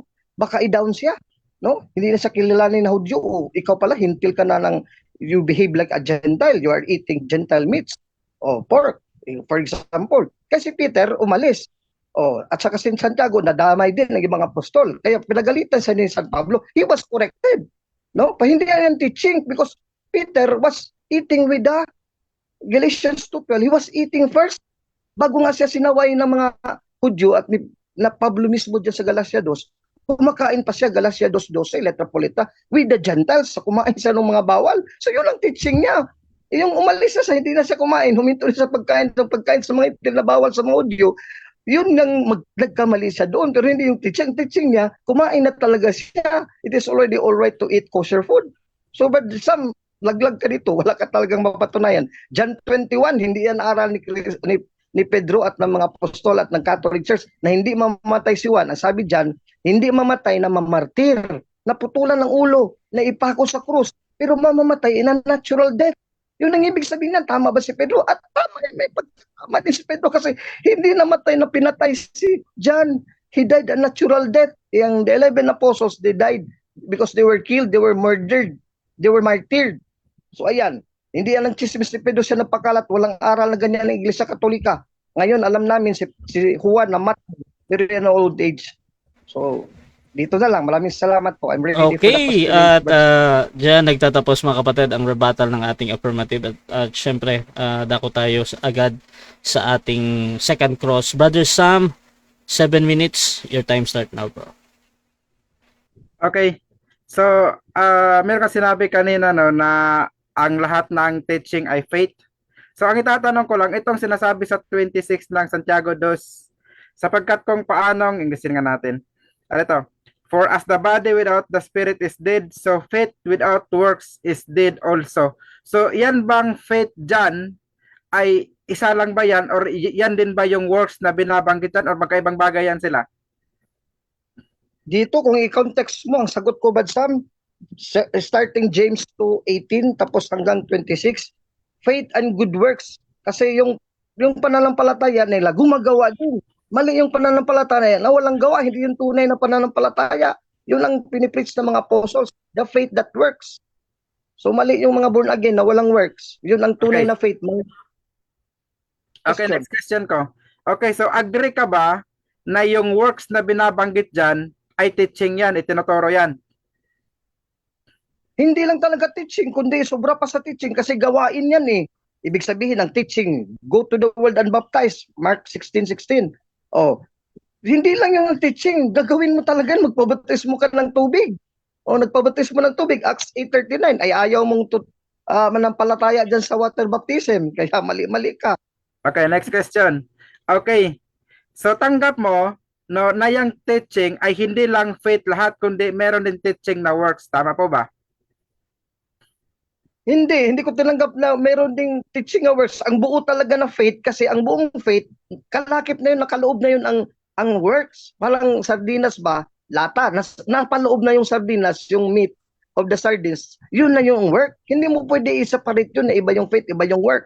Kasi kung iba yung work, iba yung faith na yun na iba sa work is dead. Hindi yung tinuturo ng Katoliko na dead faith. Buo talaga. Next Okay. question. Next question. Sir. Ang sabi mo, ito naman sa Galatia 2:14, sabi mo, nagkamali si Pedro dito sa kanyang gawa, hindi sa aral, sabi mo, hindi sa teaching. Okay, tanong ko lang, yun po bang ebanghelyo na binabanggit diyan? Teaching po ba yan o hindi?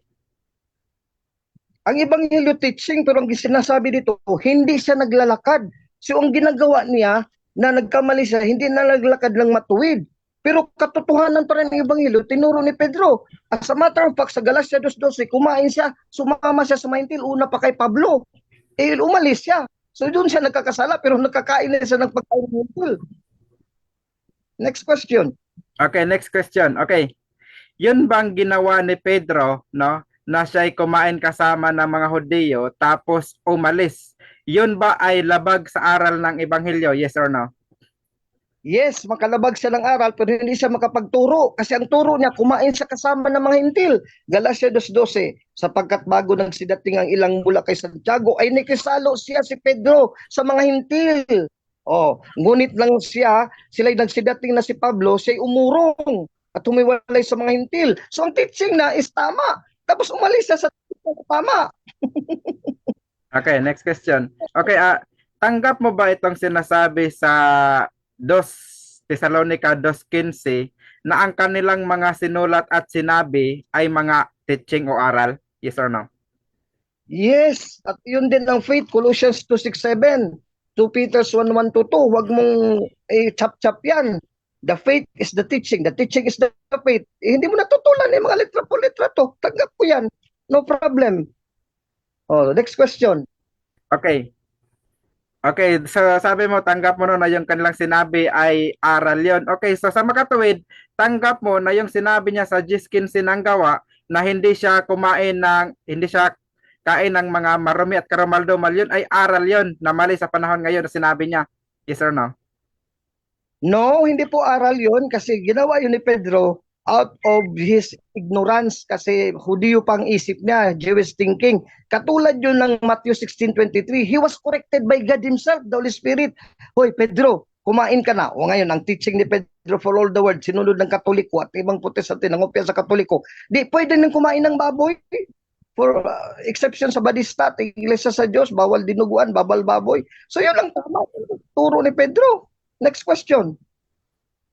Okay. So sabi mo, hindi yun aral kundi gawa. Ngayon ang tanong ko, ang gawa po ba ay hindi ipinapangaral o ipinapangaral? Ang mali na gawa, hindi yan pinapangaral ng Iglesia Katolika. Kaya ang maling gawa ng mga apostol, yung Santiago 3:2, na natisod sila, hindi yung doktrina ng simbahan na si Kristo hindi mamamatay, Matthew 16:22, na si Juan hindi mamamatay, Juan 21:22, hindi yun aral namin. Kasi maling aral yun. Hindi din yun aral ni Juan at ni Pedro. At yung Galatia 2:14, hindi yun aral ni Pedro. Bawal pa rin ang mga hindi malinaw. Okay, next question. Okay. So dahil yun ay nakasulat sa Biblia, tanggap mo ba na naipangaral nila yan noong una, yung mga pagkakamali na sinabi mo na nakasulat sa Biblia? No, hindi pinangaral yun. Kahit chismis yung sa Juan, hindi yun aral kasi walang doktrina sinabi ng mga apostol. Sa Konsilo sa Jerusalem, ito si Juan, ideklara natin hindi ito mamamatay. Chismis lang yun. Ang chismis sa mga Katoliko at chismis sa Protestante, hindi aral yan. Pati sa Protestante, na si Kibuloy, hindi mamamatay. Chismis lang yan. Dito sa Katoliko, hindi yan aral. Walang ganyan. Okay. Okay, so kung hindi 'yon aral, sabi mo chismis lang. So sa makatuwid, inaamin mo na si Pedro noong una sa Juan 21:21-23 ay nagpakalat ng chismis, yes or no? No, walang mababasa letra po letra na si Pedro nagpakalat. Ang mga alagad ang sinabi diyan letra po letra.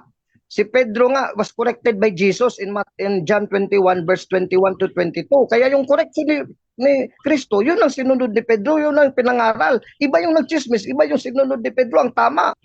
Oh, so dito sa Catholic Church wala kaming Okay, mali. next question. Okay. Okay, kung hindi si Pedro ang nagpakalat, no, ng balitang iyon, ng maling aral na yan, sino ang nagpakalat? Mga alagad nga, yung mga ignorante na alagad na hindi nakarinig sa koreksyon ni Kristo. Si Pedro nagsabi ng mali, kinurek ni Kristo. Tapos si Pedro hindi susunod kay Kristo.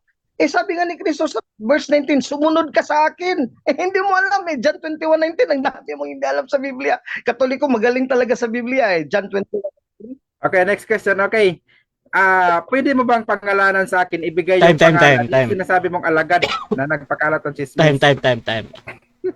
Okay, so dyan nagtatapos mga kapatid ang ating second clause ng negative at dako tayo sa kanyang presentation, negative rebuttal. Brother Sam ng MCGU, your time start now, bro. Okay, maraming salamat po, no. So talaga po ang ating kausap, no. So masasabi ko lang ay inaamin niya no, na yung si Pedro nung una ay merong maling nagawa. Ang hindi lang niya inaamin ay yun daw gawa, hindi daw yun aral. No, para sa kanya pala pagkagawa hindi aral. Ano bang aral? No, 'di ba? Pagka sinabing ebanghelyo, aral po ba 'yon? Nabasahin natin yung sitas, no, kasi hindi ito binasa ng kausap natin kanina. So basahin natin Mateo 24:14. Ano ba ang gagawin sa ebanghelyo? Sabi dito, and this gospel of the kingdom shall be preached in all the world for a witness unto all nations. So yun palang gospel ay i-preach, no? Ipangaral. So pagka sinabing ebanghelyo, mabuting balita, ipangaral, ibig sabihin aral po 'yan, 'di ba? Ano ba yung nilabag ni Pedro sa Galatia 2:14? Wala bang kinalaman sa gospel para sabihin niyang hindi aral yung nilabag? Basahin natin yung Galatia 2:14 ha. Kung hindi ba gospel ang nilabag? So sabi dito, Galatia 2:14.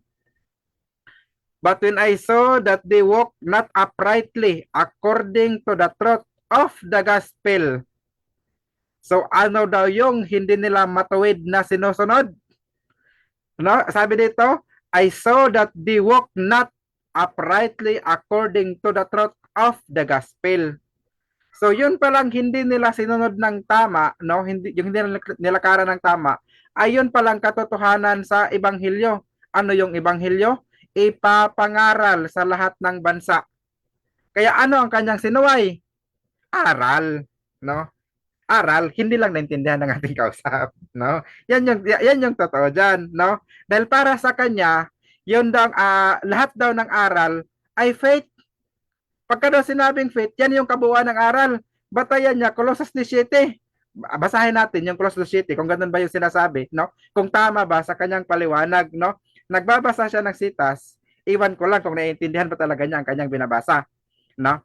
Sabi dito, rooted and built up in Him and established in the faith as ye have been taught, abounding therein with thanksgiving. O meron bang sinabi, no, na lahat ng itinuro dyan ay faith lang, wala ng works? Faith lang. Ano sabi? Rooted and built up in Him and established in the faith. So they are established in the faith. How? No? As ye have been taught. So pinapangaralan sila para maging established yung faith nila. Ano yung pinapangaral? Ano ba yung faith? Siguro hindi alam nito ni kapatid na Alvin kung ano ang meaning ng faith. Kasi para sa kanya, lahat ng aral ay faith na. Basahin natin kung ano yung meaning ng faith, no? Para naman may matutunan siya sa gabing ito. Hebrews 11:1, lahat ba ng aral ay faith? Ito sabi, now faith is the substance of things hoped for, the evidence of things not seen. Ayan. Yung faith pala, evidence of things not seen, substance of things hoped for. Yan pala yung definition ng faith. Hindi lang alam ni Alvin yan. Dahil para sa kanya, lahat ng aral, lahat ng ano daw ay faith na. Mali po yun. Dahil sa Biblia, ang ipinapangaral, gawa, no? Pananampalataya at gawa. Hindi lamang po pananampalataya lang. Kailangan pong gawa. Bakit kailangan ng gawa? Santiago 2:26. Anong sabi? For as the body without the spirit is dead, so faith without work is dead also. So kaya ay pinapangaral nila faith and works, 'di ba? So iba po yung works, 'di ba? Iba naman po yung faith. So kaya yan pong dalawa, pagka ano mo yan, pinagsama mo yan lahat, ang tawag diyan teaching. So ang faith ay part lang ng teaching. So diyan ngayon merong pagkakamali si Pedro, no? Diyan sa teaching. Yun pong binabasa niya sa Lucas 22:32. Talagang hindi niya intindihan yung kanyang binabasa no? Ang pagkaunawa niya teaching no, yung pagkaunawa niya kabuuan ng teaching, all teachings ang kanyang pagkaunawa. Basahin natin. Luke 22:32. But I have prayed. Pinapanalangin nga Bakit ba pinapanalangin? 'Di ba? Kung siya ay kompleto na, wala nang pagkakamali, bakit ay pinapanalangin? Sabi but I have prayed for thee that thy faith fail not, and when thou art converted, strengthen thy brethren. So pinapanalangin na sana yung pananampalataya mo, no, wag sanang magkulang. 'Di ba? Pinapanalangin pala na wag sanang magkulang. Bakit pinapanalangin na huwag magkulang? Kasi may kulang. 'Di ba?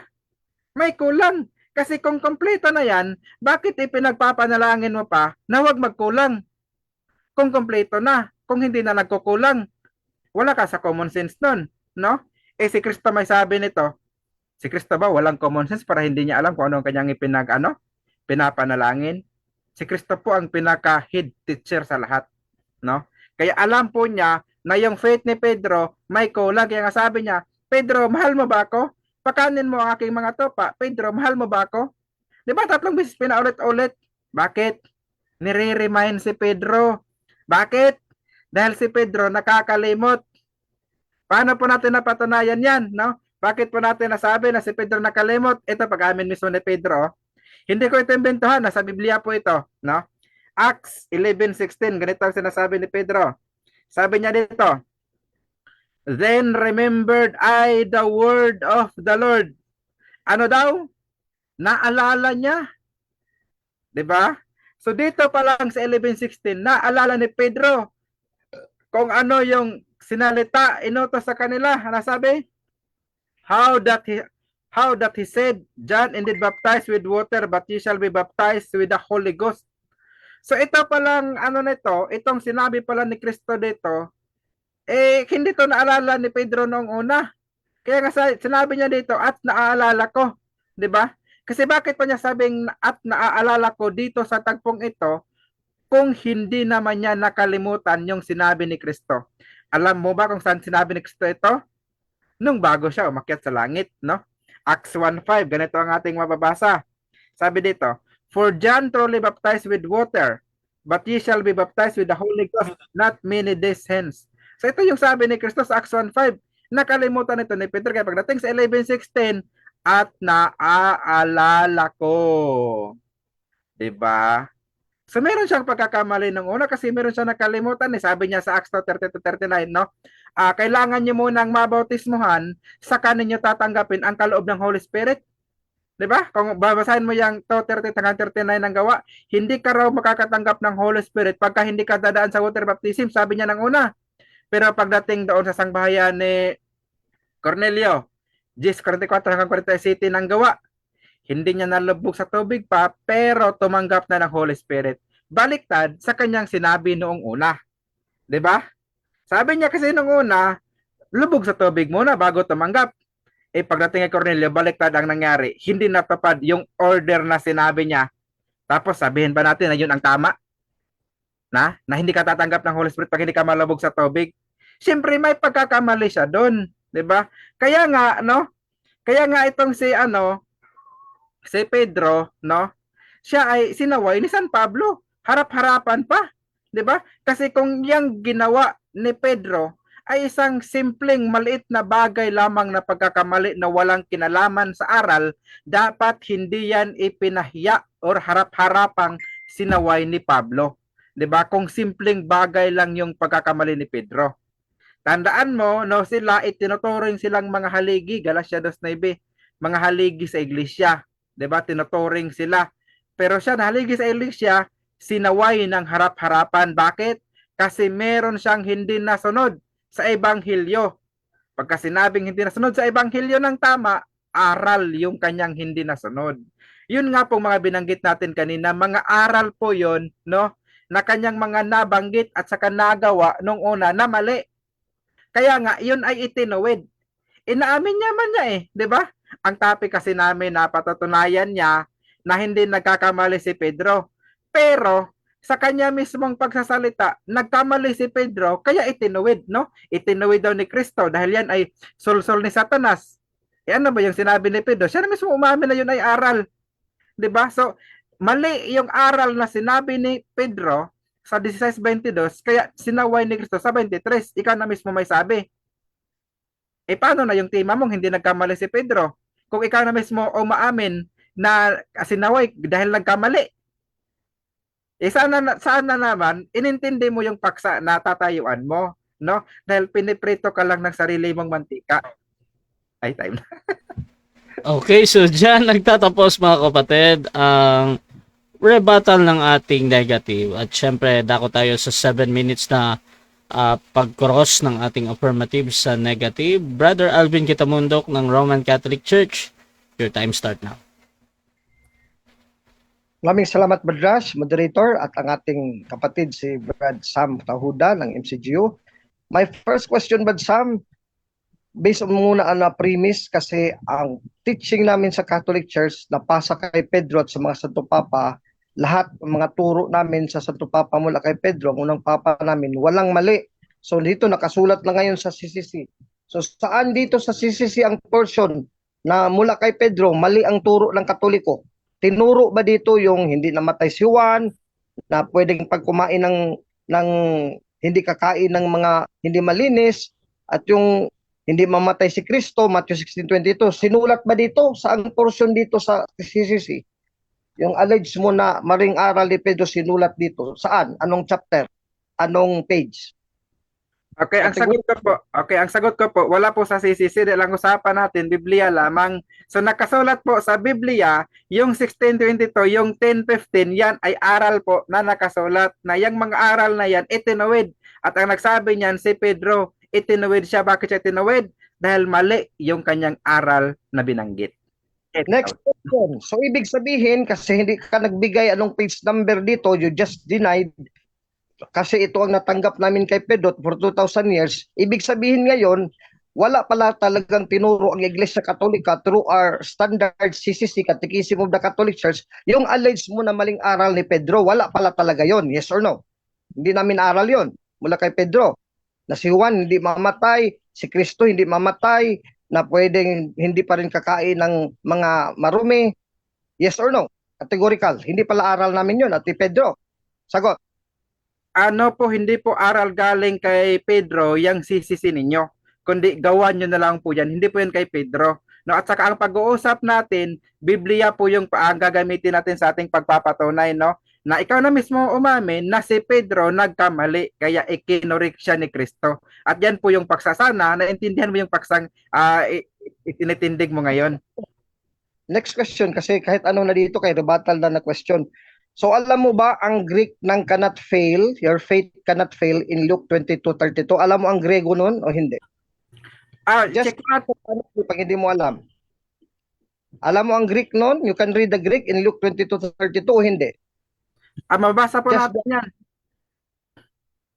Sagutin mo. Mababasa Yes po or natin no? yan. Categorical. Alam mo ang Greek. Proceed sa sagot. Putol-putol siya.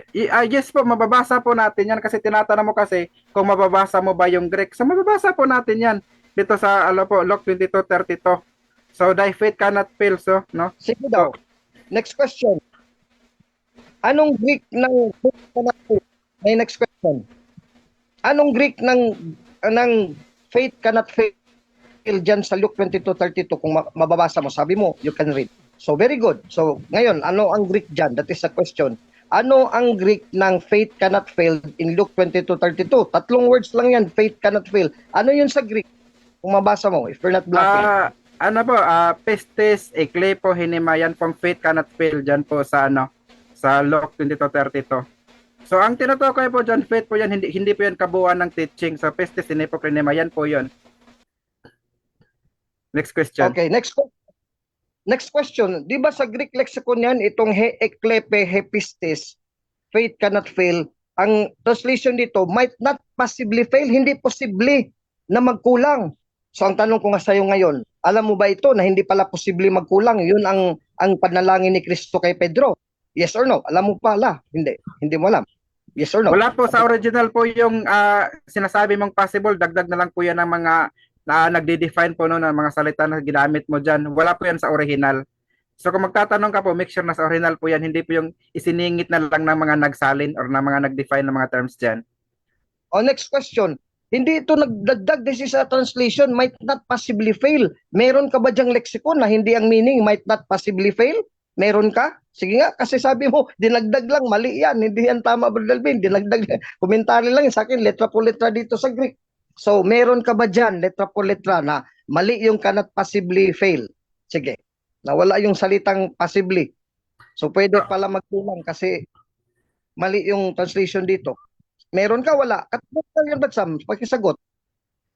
Meron pa akong translation dito na wala pong nakasulat na possible, no? Yan pong possible, dagdag niya lamang po kung ano man yung translation na ginagamit mo. Time stop ko na. Objection. Bro Alvin, anong objection natin? Kasi meron ako dito, Mr. Moderator, ang it might cannot be possibly fail. Yun ang translation talaga na literal from the Greek. Ang meaning yun. Kasi nagtanong ko sa kanya, yung lexicon mo, hindi yung Bible translation mo. Yung lexicon mo, ang meaning dito, mali yung possible. Meron ka ba dyan? O kahit komentary lang. Okay. Yun ang Moderator. Okay, so nag-object ka bro dahil yung pinupunto mo is yung hindi doon sa Bible kundi doon sa meaning noong salita na yon. So Brother Sam, meron ka bang counter objection doon or ready ka nang sumagot? Yes, may counter objection po ako Sige, doon bro. kasi ang tinatanong niya ay hindi na patungkol sa Biblia kundi patungkol na sa meaning. So yung meaning na yan ay hindi po galing sa Biblia kundi galing na lang sa mga nagde-define na mga kung sino mang scholar gumawa niyan. Okay, So walang kinalaman yan sa Bible talaga. Okay. So, I think meron kang ano doon, bro. Gusto ko lang i-confirm, bro, kung ipapa-next question mo ba ito dahil hindi nga ito sa Bible na tinutukoy mo or sasagot ka lang ng 10 seconds kung hindi ka makakapili, bro ba? Bro Sam. Sasagot na ako ng 10 seconds. Sige, proceed, bro. Okay. So, naghahanap pa kasi ng nagtatanong ka patungkol din sa mga definition ng mga sources na binibigay ko. Nang sabi ko naman, yung mga definition na yan ay hindi yan angkop doon sa mismong sitas na pinagbatayan niya Next ng question. definition. Next question. So, inamin mo, in short, na hindi mo tanggap yung mga literal meaning sa lexicon. Hindi mo tanggap. Yun talaga ang buod ng sagot mo. Na wala ka kasi dyan na lexicon, kaya hindi mo agad tanggap. Yes or no? Yun lang kasimple. Kasi wala ka. So, hindi mo tanggap. Yes or no? Hindi po lahat, no? Hindi po lahat, no? Yan po yung sagot po natin, no? Dahil hindi naman po lahat ng mga definition binibigay nila ay tugma. Dahil ikaw na nga mismo may sabi, ang binibigay lang definition ay literal. Alam naman natin, ang Biblia hindi literal lahat, kundi meron din mga figurative dyan. Kaya hindi po akma na gawing literal meaning lahat. Next question, kasi sabi mo, daldal mo ngayon as a premise moderator na hindi tugma, hindi agma, at least may proof ka. Anong prueba mo, anong lexicon mo na mali yung possibly not fail? Brad Alvin, might not possibly fail. Na wala talagang posibilidad na maka-fail si Peter sa kanyang faith, sa kanyang teaching. Meron dapat kang prueba. Anong prueba mo, Brad Sam? Anong prueba mo dyan? May lexicon ka dyan? Ipakita mo.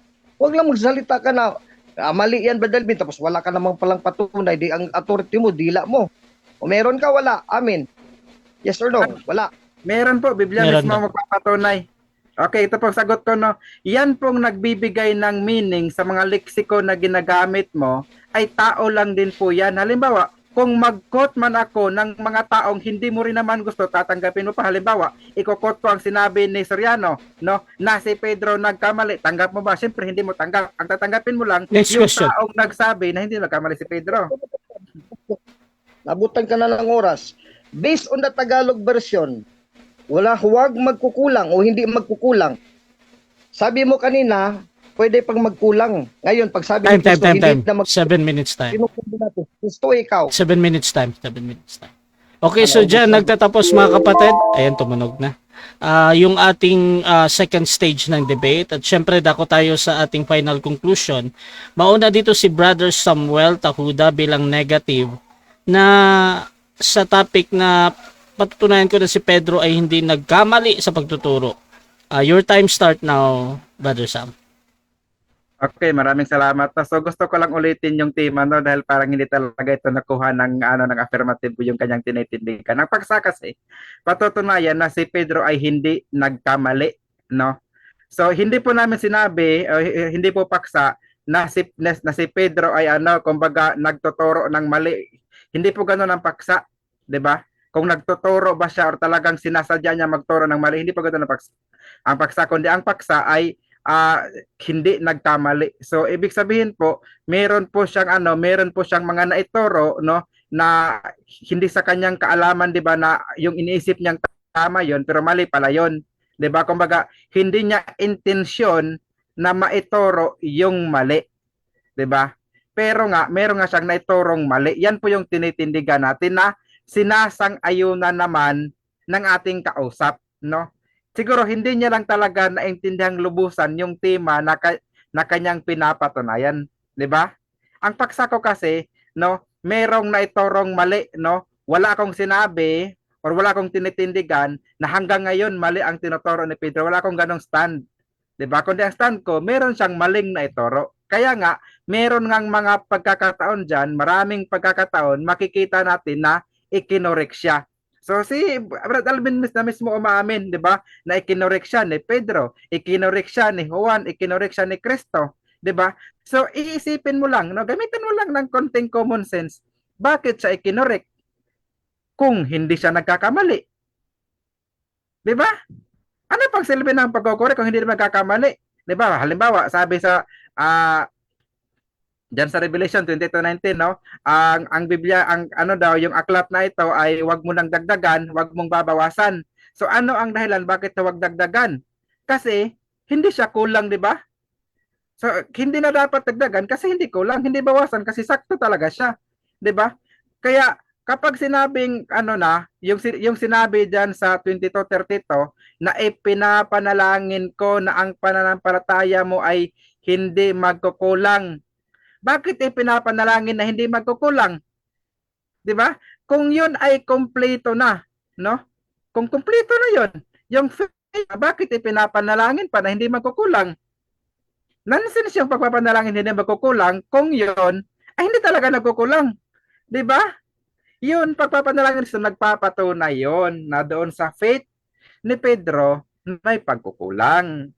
Lalo na doon sa kanyang mga ginawa, no? Katulad na nga mabasa natin sa Galatia 2. Kaya nga sinaway siya ni Pedro, ni Pablo ng harap-harapan, no? Si Pedro sinaway ng harap-harapan. Nagpapatunay 'yon na meron siyang maling aral, 'di ba? Kasi ang kanyang sinaway diyan ay ang ebanghelyo.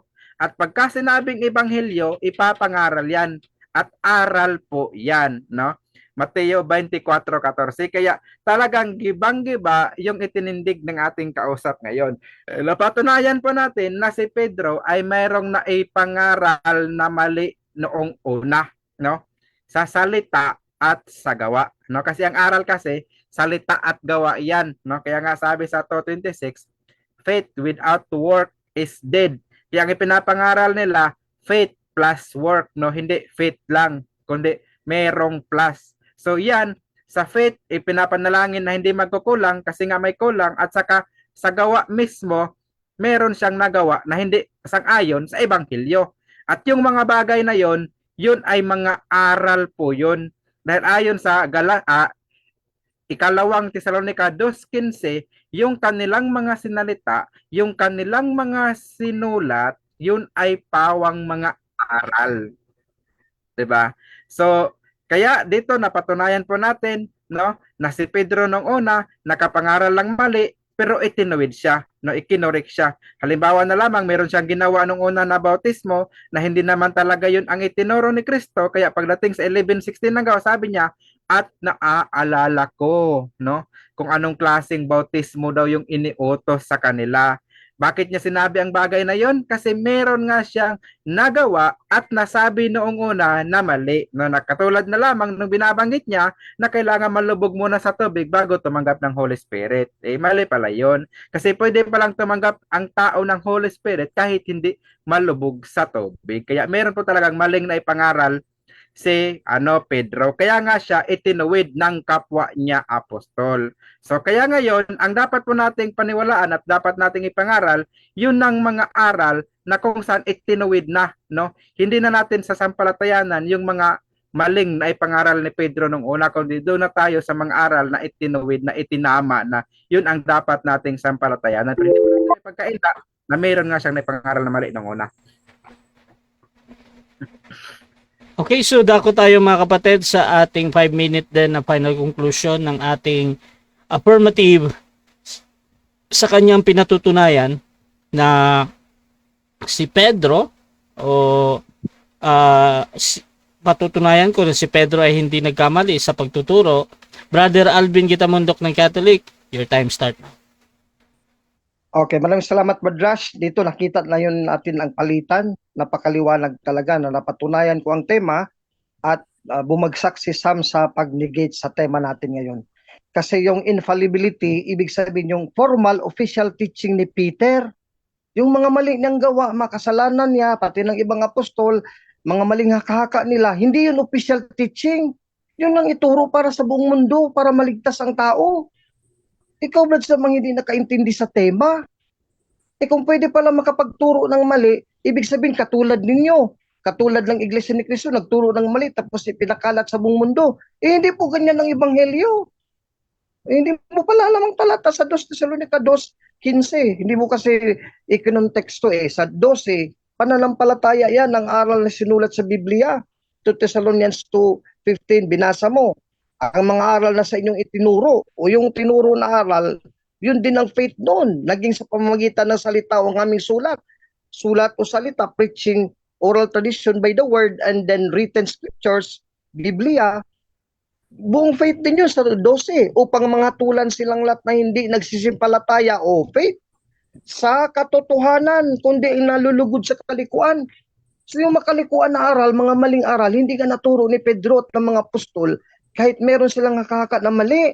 Si Pablo nga, naghahaka nga sa 2 Thessalonica 3, unang Thessalonica 4, nababalik na si Kristo sa kanilang panahon. Pero yun bang official aral ni Pablo?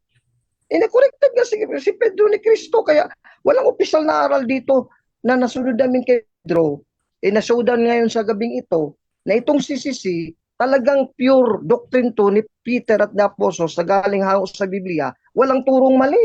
Wala kang mabigay na page number at anong paragraph na nagkamali. Galing to kay Pedro sa amin. Kami lang nag-angkin yan dahil dan sa puro at tunay na aral at doktrina hindi mali, infallible nga ang aral ni Peter. Ngayon ito, mga kapatid kong Katoliko at hindi Katoliko, nag-bluffing to si Sam. Nagmamadali paghanap-hanap dyan sa Greek niya. Parang sa laptop yata, sa cellphone na hinanap. Mali pa pagkabasa niya. Ang might not possibly fail, he eklepe, he pistis. So, hindi yung pronounce ni Sam, i-review mo yun sa mali. Hindi mo alam mag-Greek. Tinanong kita, marunong ka ba magbasa? Sabi mo, oo, Brother Alvin. Tapos pagbasa mo, hindi, mali. Tapos ang meaning pa, mali. Dito, might not possibly fail in the faith of thee. Ito nga ang might not fail. Si Kristo na nagsabi na hindi magkukulang. Tapos si Sam, ang interpretation ni Satanas kontra kay Kristo, anti-Christ interpretation. Sabi ni Kristo, hindi magkakamali, hindi magkukulang, Pedro, ang iyong pananampalataya. Yan ang panalangin ko sa Ama. Tapos kay Sam, magkukulang daw kasi bakit daw ipanalangin, hindi may kulang. So ngayon, pagkatapos ng panalangin ni Kristo, kulang pa rin. Sam, ikaw talaga, Sam, ang pilyo mo, Sam. Baguhin mo na yan. Si Kristo, tinututulan mo. Pag nandito pa si Kristo, pagbalik, sasampalin ka na. Sam, bakit tinutulan mo? Nanalangin ako sa Ama, narinig na ng Ama, palaging pinakinggan ako ng Ama. na hindi na magkukulang kay Pedro ang kanyang pananampalataya at ang kanyang pagtuturo. Colossus 2:7. Ngayon sa nagtuturo ka, magkukulang pa rin. Kaya nga hindi tinuro yung mga maling hakaka nila. Hindi yun ang official gospel. Itunuro ng Iglesia Katolika sa Biblia, sa CCC, at sa mga oral tradisyon. Kaya you failed miserably dito, Sam. I'm sorry to tell you. Bagsak ka talaga. Pagturo ang katotohanan dito ang Ebanghelyo, maturo ba ng mga apostol kasama ni Pedro at sila Pablo ang kamalian? Unang Tesalonica Kapitulo 2, talatang 7.